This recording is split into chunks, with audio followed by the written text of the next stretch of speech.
Do you remember the film G.I. Jane, where the sexism in the military was portrayed? Women have a long history serving in the military, just not in combat roles. There were several reasons for sexism to thrive, but let's start with the history of the military. Women have been serving in the military since 1948, when the Women Armed Service Integration Act was passed, giving women permanent legal status in the Army, Navy, Air Force, and the Marine Corps.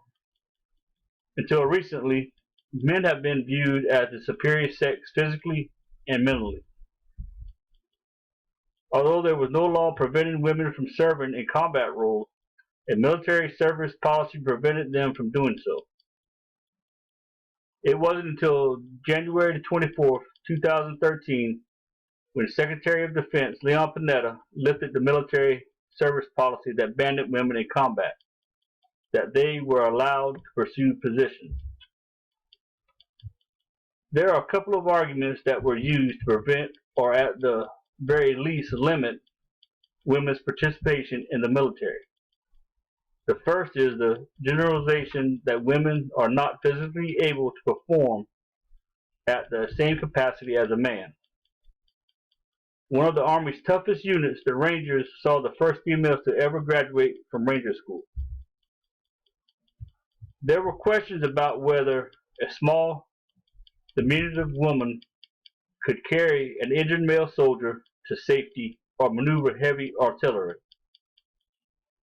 Another argument against women participating in the military is that the fact that women are nurturing by nature and cannot handle the mental and emotional demands of the battlefield.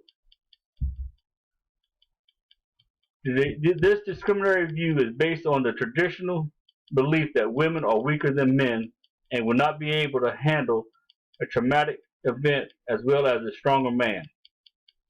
Men have traditionally been viewed as the protectors and providers, and women as homemakers and mothers whose role is to care for the household and children.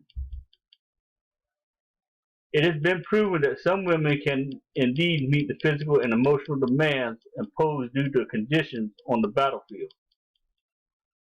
Due to the high rate of post-traumatic stress disorder, or PTSD, it has become obvious that women are not the only ones that have trouble with the emotional toll of war.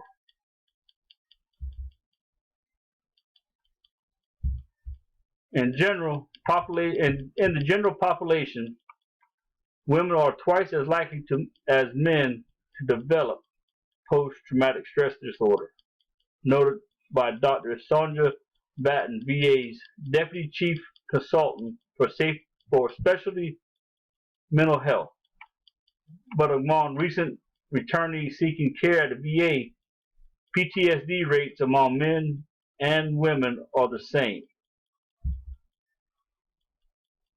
Statistics support that women, now that they are allowed in combat situations, are not weaker than their male counterparts.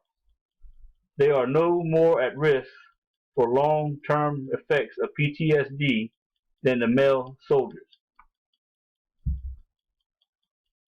They have proven they can successfully meet the physical requirements both on and off the battlefield.